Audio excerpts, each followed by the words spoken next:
Greetings. How you doing, brother? I'm doing good, man. How are you? Well, who we got in town? We got brother Kwabena, flew in from the Indiana, Chicago area out here, always doing work, and so he stopped on through the Black Health Report. And so we about to get with it. Stay focused. Don't turn that channel. We about to drop down some knowledge dealing with what's going on in the music industry, right? Yes, indeed, brother. This is an important, very important issue. One of the biggest issues facing our people. Music is a part of our culture. Culture is everything. And right now we don't have control of our culture. And those who have control of it are using it as a weapon against us. And, you know, I started thinking about back when I first became what we call conscious. I remember Ashwa Kwabena used to have these slide presentations, and he talked about ancient Africa and what they called the mystery schools. And he talked about there was a section that was just for music, for the healing of the body. So music is not just for enjoyment, but it's also part of health. Yes. So that shows how important that is. All right, so let's get with it. So we're about to get with Brother Kwabena. He's going to share some knowledge with us on what's going on in the music industry. Stay tuned. All right. What's the deal? The Grammys have disrespected us and continue to disrespect black people with the song, with the music that they nominate, the artists that they nominate. Like, for instance, this is 2023. Practically every song or artist in the rap category, the hip-hop category, drops N-bombs on us. Some encourages us to kill each other, to shoot each other, and it's just totally disrespectful. And the Grammys, I mean, they wouldn't do that to anybody else, any other group of people, only African people. And the people are tired of it. We're tired of it. In fact, I just ended up listening to your radio station, WGBE, and you actually did a whole situation from the 1970s, from 73 it was? Yeah, was 50 years ago. Soul music, funk music, just what we were jamming off, what the people were listening to in terms of R&B and soul 50 years ago. On that note, what can you tell me the difference between, like, say, the difference between the music in 1973 and now with the music that we have now? What is the difference? You know, a lot of times, I mean, you hear things like music can either build or destroy. We see that, you know, a lot, and that might be in this equation. So can you tell me what's the difference between the music from 1973 and now, 50 years later, 2023? What would be the difference? One of the things was the instruments. They were playing a lot more instruments than they're playing now, and not so much relying on computers. And so when you're playing the instruments, that's that body, that's that soul, that's that physical and spiritual, and that's that essence coming out in the music, in the sound. So that's one of the differences.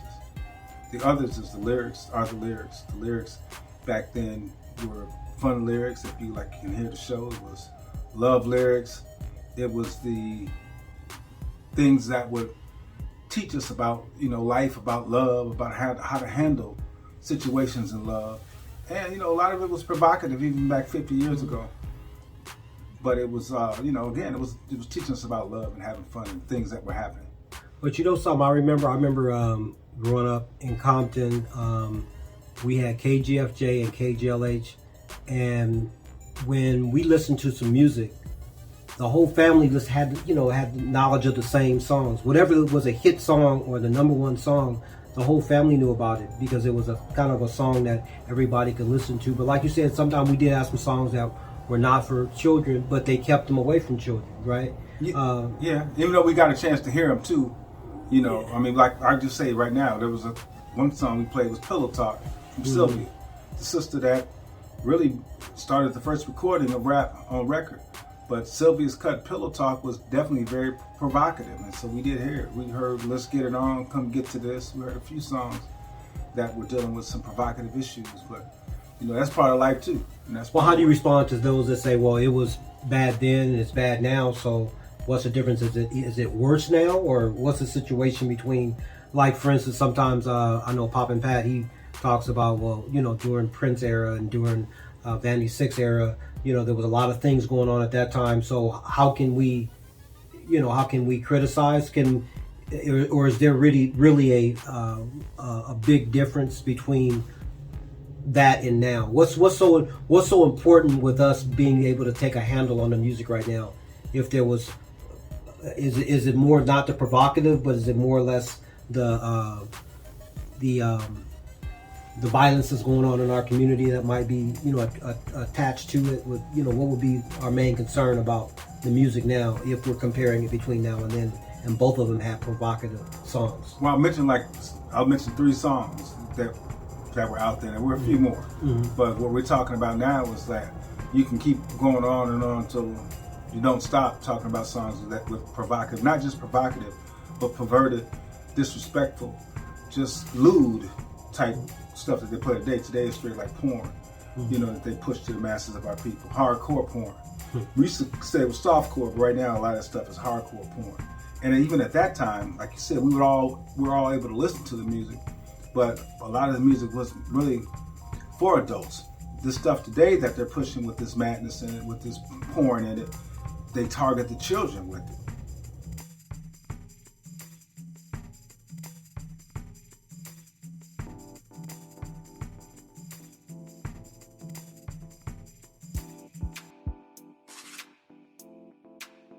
We're tired of it. Yeah. And this is supposed to be the most prestigious award show out of all of them, the Grammys. And while we're on the Grammys, we got another one coming up later this month called the NAACP Image Awards that does practically the same thing with their rap category, their hip-hop music category, disrespecting our people. So they need to be checked. Can you be specific on some of the artists that have been nominated for a Grammy, and what songs is being pushed? Like there's a song called Fucknigga, Free, by a sister named Glorilla, a young sister out of Memphis. And the song is horrible. I mean, the sisters are in a parking lot, twerking, pouring hard liquor down each other's throats. Some sisters are pregnant, and it's just disrespectful. And you nominate that for a Grammy? And so the Grammys are culpable on this. I think about Future. We call him No Future. He's nominated for a song along with Gunna and Young Thug, Young Slug we call him. And early in 2022, they got indicted on RICO charges, Gunna and Young Thug. So the Grammys, the Recording Academy had all year pretty much to know that they were indicted. Yet still, they're going to nominate them for not 1, but 2 Grammys. Also in that song, Future, who did not get indicted, but he says in that song, "I cop new hammers for my peace, we don't want no peace." We've had almost over 10,000 Africans murdered in 2021, and early in 2022 he has a song out where he's saying that we don't want no peace.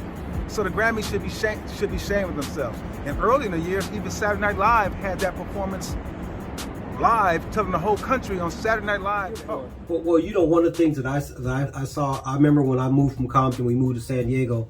Out here, I know they still had KGLH, and you have a few other, KGFJ, some other stations that they had at that particular time.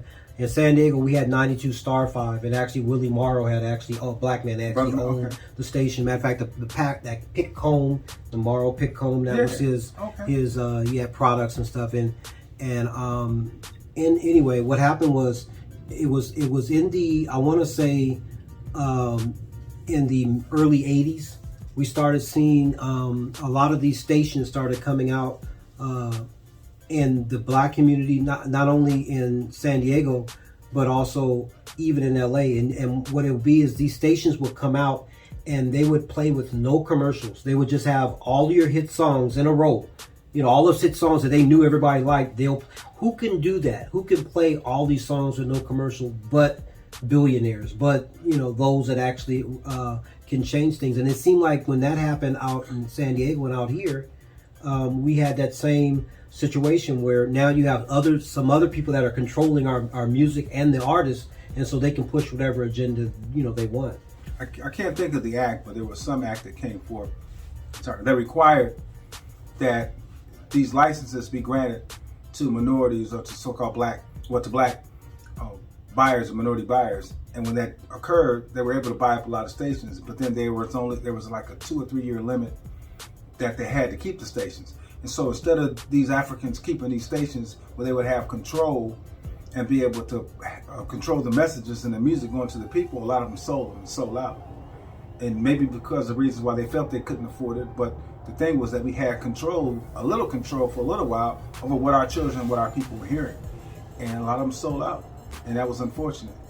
Do you think you ever think about, I don't know if you saw this interview that Crazy Bone did Crazy Bone had talked about in one of his interviews about this infamous meeting that he had with and a lot of others in the industry, and I think the ultimate understanding was they wanted them to sign on to actually making music that would promote violence that would in result in cause incarceration, which these music companies were looking at investing in prisons. Do we see that being another variable that can be involved with this? I always compare like the secret meeting, they call it the secret meeting, to like the Willie Lynch letter. And they say like the Willie Lynch letter never really was authored way back then. They said the guy who supposedly did it was living in Carolina recently.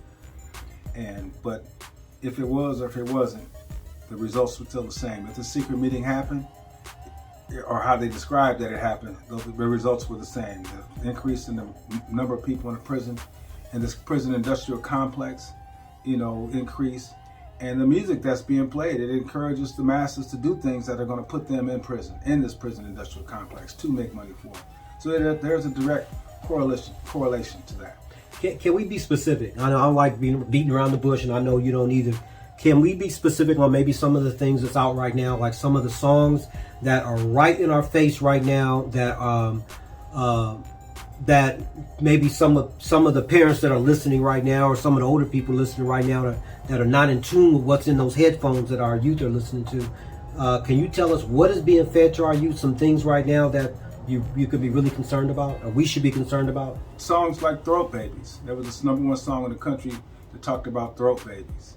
And you can just imagine, or may not want to imagine, what that means. And that was the #1 song in the country for African children not too long ago.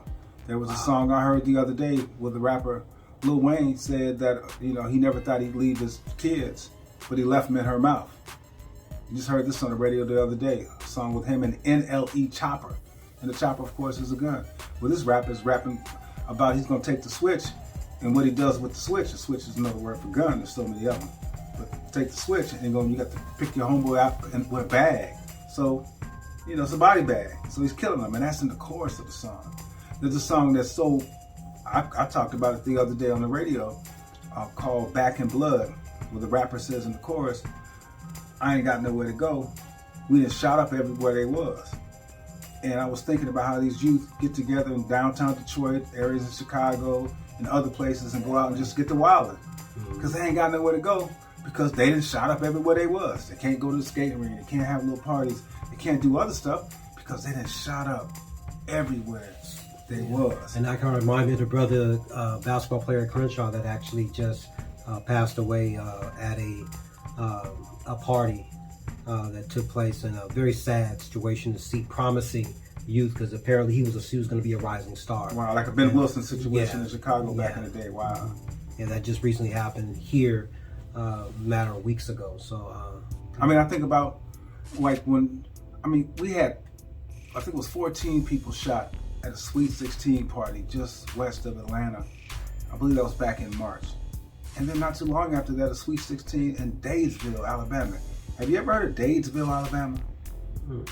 30 people were shot at a Sweet 16 party at this spot gathering in Dayesville. And then just a couple weeks ago in Baltimore, Maryland, 30 people were shot. At a, I think, was that a Juneteenth or a 4th of July party? One or the other. No, but yeah, that was a 4th of July, because we had 20 people shot at the Juneteenth party in Chicago. And I guarantee you, at the majority of these parties, they were playing songs telling people to shoot and kill each other. When we found out about the Dayesville shooting in Alabama, we tuned into the radio station in Chicago, the No Heart station, y'all call them iHeart, which has at least 28 radio stations in containment areas where Africans are trying to survive the United States of America. They have at least 28 hip-hop stations or urban stations that play this poison 24/7, 365. Tuned into that station in Chicago, there was a song by a rapper named Peasy called 2 Million Up or something. Brags about going to get this dude when he gets out of prison. Not to greet his homeboys, help him out. They're going to shoot and kill him. And he puts 2 million up on it. He talks about, I don't know if he says he hates black folks so much or N so much. He's like a Nazi. He compared himself to, was it the Nazis or the Klan or something. compares himself to the Klan. He says we're gonna hit up your party because we acting up. And so hitting up your party is shooting up your party. I saw a sister today in LA. She had a shirt on with Polo G. I said, you like Polo G? She said, yeah. So did he make the song about you better tuck your chain because we're coming to the party and we're gonna do a robbery? And then he says, we're not gonna shoot you. We're not aiming for your body, we're aiming for your head. And you know, I asked about this song, brother, a couple years ago when it came out to these brothers in the barbershop. I said, do y'all know this song? None of the brothers in the barbershop knew the song, but a child did. But the child corrected me. He was sitting in the chair. He said, he didn't say that. He said, we're gonna tuck your chain, and he goes on to say, he didn't say we aiming for your, we're not aiming for your body, we aiming for your head. He said we aiming for your brain. And I was like, oh yeah, you're right, that's right, because the brain rhymes with chain. I said, by the way, young man, how old are you? 9. None of the adults knew this song, wow, but the 9-year-old knew it. That is wild. And remember when you came to speak at my classroom? I remember you started singing a song and then you stopped and let the students finish it, and they said something about I'll shoot up your whole family. Yep. And these were students that were like we consider nerds. You wouldn't even think would even know. I'm like, so it lets you know how much this is reaching. You know, that's madness. And that's a song. That's the song I was talking about by a sister named Dage Love, and I was talking to Attorney Clegg today, and I was sharing with him in this song because this sister was invited to the Essence Fest. Essence, classy magazine about fashion, beautiful black women, natural. You know, Susan Taylor and Spirit, all of that. That was a column, and they invite Dage Love to the Essence Fest, and the song says, "Let it end, try me. I'm gonna get his whole MFing family. I hate ends. I'm a Nazi." She calls herself a Nazi. And the Essence Fest, wow. The Essence Fest invites her to perform in New Orleans several years ago. And the Essence is African people doing that. And so we do it to ourselves. Even if we look at the Grammys, even though we know we have Harvey Mason Jr., who's the son of legendary jazz drummer Harvey Mason, running it, an African. But still, he needs to be checked. You know, for every year in recent times at the Grammys, nominating songs that drop N-bombs on Africans, that disrespect our women, that promote pornography and tells us to shoot and kill each other. Nominating songs like that every year, annually, to get rewarded with Grammys. And so he needs to be checked, but even more so are the NAACP Image Awards, the National Advancement for the Association of Colored People Image Awards. I mean, for them to be nominating songs, like they had a song from Usher and the City Girls that they nominated this year, a straight up pornographic song. And who was that by again? Usher and the City Girls. You ever heard of the City Girls? No. So City Girls are 2 sisters. I think they're from Florida, but they're pornographic rappers. And so one of the things, brother, we would ask the people when dealing with this issue of this ratchet music was to give us the names of the 3 sisters who we've heard since the turn of the century. And this is up until like 7 years ago, 6-7 years ago. There was 3 sisters that we heard constantly from the beginning of the century, pretty much up until like 6 or 7 years ago. 3, just 3, not just in rap. One of them is a rapper, and 2 of them are R&B singers. But the people would get it all the time. Beyonce, Rihanna, and Nicki Minaj. They would always get it. Then all of a sudden, they gave us a lady named Cardi B. We call her Cardi B Gone. Cardi B came forth. She had 4 of her first singles were in the top 10 at the same time. 4 of her singles in the top 10 at the same time. The first person to do that. But it wasn't done organically. You know, they pushed that in there. Exactly. And then after that, here comes the City Girls. Here comes Megan. Here comes Doja Cat. Here comes Salty. Here comes Cash Doll. Just inundated us. And I'm missing so many of them. With just female rapper after female rapper. Just self-misogyny. Self-degradation. You know, lack of respect. And that's where we're at right now. Just constantly. Those are rappers talking about the females are running the game right now. I forgot to mention Glorilla. Instead of Gloria, Glorilla. Yeah. You know, so this is what's happening right now. Yeah, that's wild. So what? Yeah, you said a lot. I mean, and I've been looking at that, and you've been sharing a lot with me. and I'm at this point right now. How can we actually get this out to to our people so we can actually make some changes? And can you tell me some things that you're doing, that's trying to make a change in the way this music is being being portrayed, and also the music that's being pushed on us? What can we do to combat that? I mean, I know we like to talk about, or it's good to talk about the problem, and I think you accurately described what's going on. We've been pushed with some poison. So what can we do to curb that, or how can we get that out? The people just need to be aware. A lot of times we're not aware, and there's a couple things I still want to share, like the recent Essence Fest. They closed out with Megan Pete. They call her a male horse, a stallion. They closed it out with her as the headline act on the last day, and she gave us a 55+ minute performance of straight porn, and not just porn. I mean, 3 times she had sisters come up there on stage with her and twerk, along with Janelle Monáe egging them on, or edging them on, whatever the term is. But not once, twice, but 3 times in this concert. And not only that, N-bombs galore, B-bombs galore.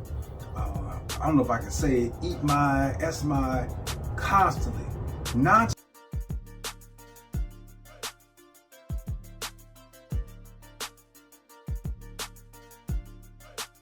Stop, pretty much, for a 50-minute performance of that. And I'm sure, I heard it didn't start till midnight, so probably wasn't many in the audience, but grown women, and that's who got on the stage with her. So these are adults, but we got to understand these adults, even though they're adults, this has been going on. This is not new. This has been going on since the end of the golden age, since we talked about that, the secret meeting. And so this is, and even before that, like we said, even way back in the day, but when hip hop first came forth, you had that provocative element in there, and then it just got worse and worse until it's just become straight porn. And so, and I do also want to say something about this violence. In 2021, I believe it was, we had 250 rappers who died. 200 of them died from gun violence. 200 from gun violence. That's just who they had documented that had died from gun violence. And that's the same year the United States set a record with over 20,000 homicides. And of those 20,000 homicides, they say 59% of them were 13% of the population, which means people who look like you and I. So that means around 12,000 African homicide victims that year. So every year for the last several years, it's been 9 to 10, that many thousands of African people dying from homicide. And the music promotes it. The music says to do this. It says to go out and kill people. I spray your block at the party and make you beatbox. What he said, what the Spot 'em Got 'em talks about, he brags about shoot him in the back, knock his dreads off. This is played constantly on these radio stations. Now, when the Baby, there's 2 rappers called with baby names. There's Lil Baby and Da Baby. They both came out around the same time. When they came out, they both just blew up. The Baby would make songs about how he put 20K on your head, have your partners come kill you. I'ma burn me in at the store where your mammy and your grandmama shop at. Not your mama, but your mammy. By the way, this is one of Barack Obama's top songs, former President Obama's top songs of 2018 or something when the song came out. One of his top songs. And so he had a song called Rockstar. And in Rockstar, he talked about running up on the end, squeezing, and my daughter's a G, she saw me kill an N at the age of 2, shoot an N, whatever, and I'll do it to another one. This song was #1 in 5 countries before it became #1 in the US.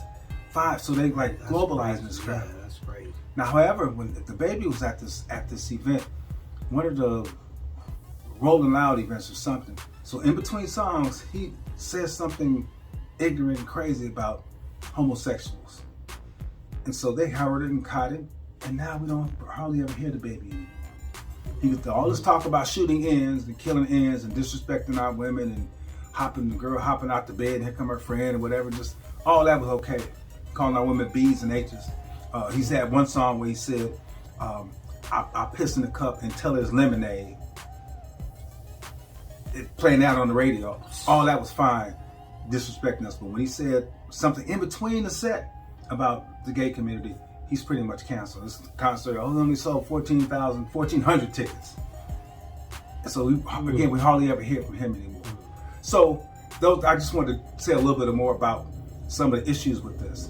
Now, we've done so many things to try to combat this. We had meetings with them. We demanded that they stop. We protested the sponsors, and we got with the FCC. The FCC has decency standards that are in their documentation. They uphold the First Amendment's rights of free speech. They uphold that First Amendment. However, they said because our children may be listening, our children may be awake, you cannot play this indecent or profane content between 6 in the morning and 10 o'clock at night. After 10 o'clock, give you a little leeway. However, obscene content is never allowed. These radio stations all around the country play obscene content 24/7, 365. They don't stop even on Sunday morning. They're playing obscene content. And we say only on the stations that specifically target the young African masses. Not the older people, not the mature people, but the young African masses, because they know their brains aren't fully developed until they're 25 years old. So they know exactly what they're doing. So what's the repercussions from that if they are if people bring that to the attention that this is what's happening, that they're violating? I'm pretty sure there's some type of body you have to go to put a formal complaint or whatever. I mean, has that been done? And if so, have they been reprimanded for doing that? They have been reprimanded. We filed complaints as a form right there on the FCC.org website. It's a complaint form. You can go there. It takes about 3 or 4 minutes to fill it out. We do it all the time. We have comrades on the East Coast that did it on the radio station. They actually went under this radio station. They kept doing it. The guy went to go see him and, we're changing our format now to news. They went from slop hop to news because they got too many fines. However, these larger conglomerates, they just brush it off, the little fines they get, if they get them. So our group, the Clear the Airways Project, we filed formal complaints and formal demands that the 2 stations in the Chicago area that target this poison on the African masses, WPWX, which is Crawford Broadcasting, Dontron's Power 92.3, and also iHeart, the aforementioned iHeart, and their WGCI station. So we filed formal complaints against both of those stations.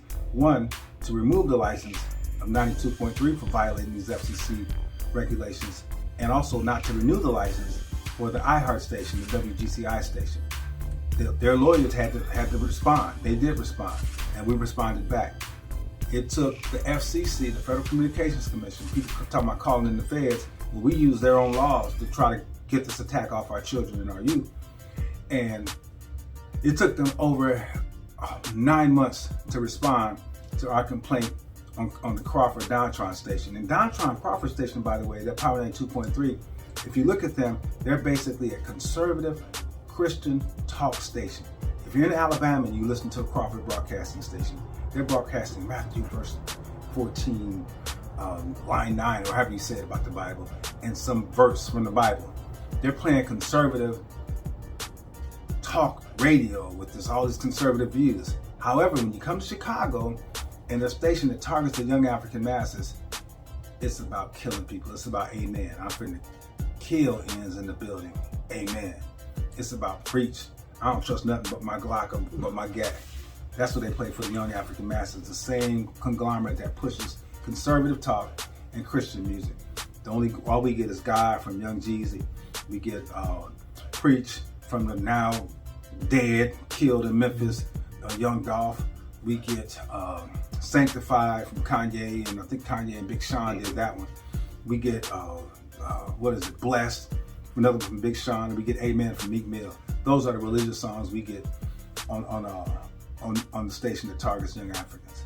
And so, but going back to Crawford, so Crawford, the FCC finally, I believe it was like June, Black Music Month, unfortunately, of 2022, sided with the Crawford station against the people and said that they believe that their licensees are providing content that's in the best interest of their listeners.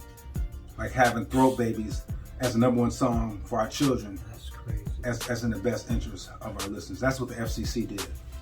Now, it took them until January of 2022 before they ruled on the iHeart station, WGCI. I heard again, that's the big, formerly Clear channel.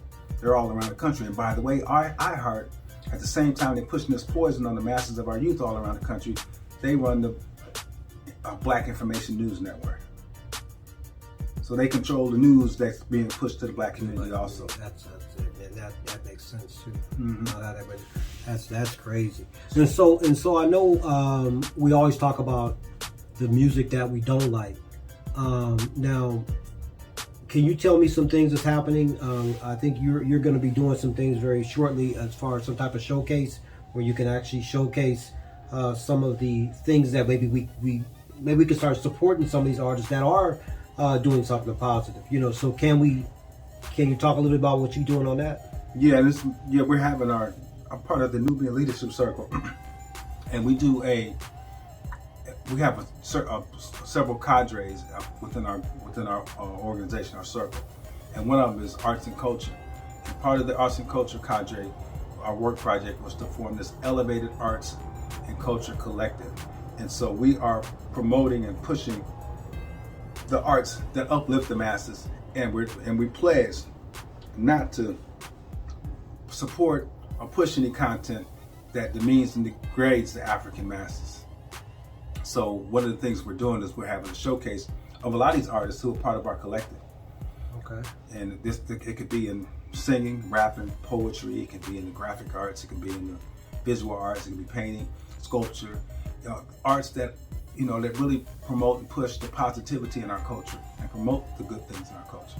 Okay, and we'll leave a link to the contacts where people can contact and be part of what you're talking about, because I think that's positive. Because I always hear people saying, well, I don't like this music, I don't like what's out there, but some of the youth say, well, what is good music? If you say our music is not good, what can we listen to? And so I'm glad that you guys are doing that. That's real positive. The only other thing I want to say is I appreciate the years that you put into this. I know it takes a lot of research to really see what's going on, and I just hope that that we could awaken a lot of our parents, because our parents don't know what's going on in those earphones, and so I appreciate that. So this is the Black Health Report. I thank Brother Kwabena. Thank you for coming through. Okay, brother. And we'll talk to you very, very soon. Can I say? Yeah. Okay, so it's the Clear the Airways Project. It's the name of our project, and I do, if I can, real quick say that on WGCI's case and an iHeart case, they were supposed to get their license renewed December 1st, 2021, and so it took over a year for them to get their license renewed because of the complaints that we filed against them, trying to stop them to get their license renewed. So in January 2022, that's when we got the letter with the FCC siding with them and against us and allowing them to get their license to continue to spew that violent and vulgar crap to our people. And so we got to work on their sponsors. Their sponsors, these radio stations get paid mainly by their sponsors who provide commercial support for them. So that's what we have to do. Also, we're building a united front against murder music also. So keep your ears open for that. And brother, I appreciate you, man. And this is so good that this is part of the health report, because this is pretty much a health crisis. Oh yeah. Well, thank you for being here. We're gonna do part 2 of this soon when you're able to come back out here again. I appreciate you stopping in. All right. Well done. Okay. I'd like to make all of you a promise. I promise to always try to represent our people the best way I know how. I will always follow my dreams, and I will never, ever lose my pride. And I will never, ever lose my pride.